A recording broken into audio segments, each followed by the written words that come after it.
અંકલેશ્વર તાલુકાના સજોદ ગામમાં તસ્કરો દ્વારા બંધ મકાનને નિશાન બનાવી મોટી ચોરી કરવામાં આવી હોવાની ઘટના સામે આવી છે. તસ્કરોએ મકાનના મુખ્ય દરવાજાનો ઇન્ટરલોક તોડી અંદર પ્રવેશ કર્યો હતો અને તિજોરીમાંથી સોના ચાંદીના દાગીના ચોરીને ફરાર થઈ ગયા હતા.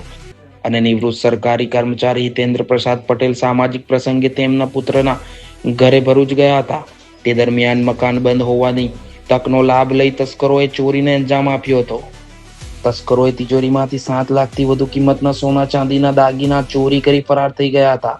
ઘટનાની જાણ થતાં અંકલેશ્વર ગ્રામ્ય પોલીસ તાત્કાલિક સ્થળ પર પહોંચી હતી અને પરિસ્થિતિનો તાગ મેળવી ચોરી અંગેનો ગુનો નોંધી તપાસ શરૂ કરી છે.